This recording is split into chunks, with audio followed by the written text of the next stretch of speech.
And again, on the medical side, but we're talking about end-of-life care pathways. We are, and we're talking about end-of-life care, and we're also talking about assisted dying. So my thanks go out to Val, who sent in an email to us, and she said, check the integrated care pathway. It was imported from Canada. Baroness Meaching is still trying to push assisted dying in the House of Lords, saying she has widespread public support. If that passes, my guess is we will get the full Canadian system in the UK, and that is what she's aiming for. This means certain members of the public will be asked by GPs if they wish to help terminate their lives. What a time to do this when the NHS is crumbling and operations delayed. Can you tell Debbie? Yes, I was told, and thank you very much. So that's a little piece on assisted dying. And I just felt that I needed to share with you a very brave and a very measured, responsible, incredible young lady who has put out a video on TikTok about the end-of-life care that her mum never received. Let's watch the video. Then they sent us back home with no aftercare, no help, just hundreds of medications that I was supposed to administer. I've got no nursing background, and okay, so what have I got? I've got 10 milligrams of oxymorph, cyclizine for the anti-nausea and anti-sickness, but we had to change that to haloperidol. Like loads of haloperidol because she was sick. She couldn't eat anything. Diazepam in halves. Omeprazole to protect her stomach lining. I had to make my own charts. The pregabalin, the clopidogrel and ibuprofen that received breakthrough pain. She was on Oromorph. I had hundreds of charts that I had to make myself because they didn't give me any drugs chart. They gave me a bunch of needles and morphine. And then nobody came. The community pain team was supposed to come out. They didn't come out. No one called us. No one kept any of the appointments that they sent us in letters. The phone just didn't ring. And then when you rang the hospital, you couldn't get through to anybody. Sorry, I need to calm down. So every day we called the hospital, trying to get some help. They scheduled her chemo for so far in advance that then they decided there was no point doing it. They got every appointment wrong.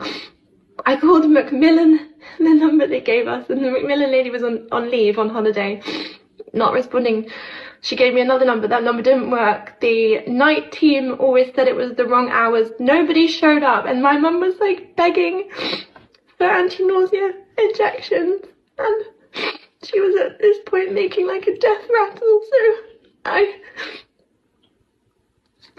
I said, I'll give her the injection, and I was texting random people for medical advice, like doctors I used to know from school and people that my dad was friends with.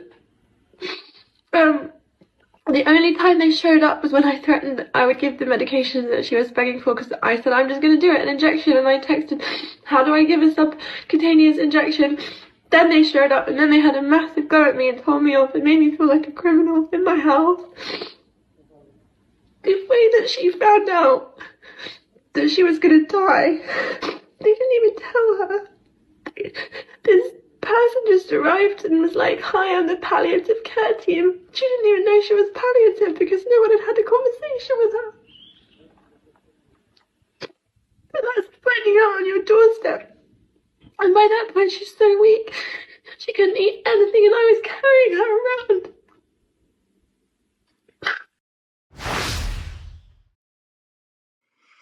I just want to give her a hug. That was Sylva Faye. I don't really have many words. That is the United Kingdom in 2023, and it would never have happened on my watch. And adding to that, although nothing can match the horror of that, this is actually spreading, this attitude of go away and die outside our hospital system. The much vaunted French hospital system is creaking at the seams, it would seem. A viewer in France has sent us this snap of a public health announcement placed by the French government in the press over there. you can see, or if you're listening in audio only, I will describe that this depicts a man of perhaps 60 years old clutching his gut, not his heart, but his gut. So it could be any number of things, including pancreatic cancer. And he's being told in no uncertain terms, before calling the emergency services number, if I can't get through to my regular treating doctor, I must call 15, which is the French non-emergency number. This is a new campaign as of this summer. Back to you, Debbie, on that, actually, because this, of course, is spreading beyond Britain. The thing that I took away from that utterly shocking Sylva Faye testimony, apart from her wonderful recall of everything that happened, is that she was effectively told without so many words, go away and kill your mother by overdosing her. And the only time they made a show of not wanting that to be the case is when she, perhaps in an outburst of honesty, said, well, if things go on like this, I'll give her an overdose out of mercy. And then they came round and said, oh, we'll have the law on you if you do that.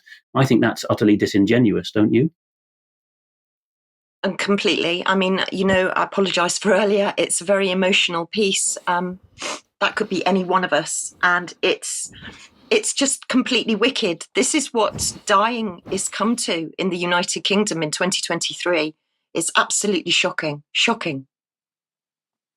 Yes, a good friend of mine recently lost the mother, and they were left essentially alone, getting involved in extremely hard nursing, 24/7 care, whilst the couple, one was expecting a baby and the other one was holding down a full-time job.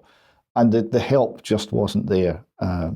Eventually there was some assistance that came, but it was months and months of just tremendous struggle before the support started to appear, and they were left very much alone.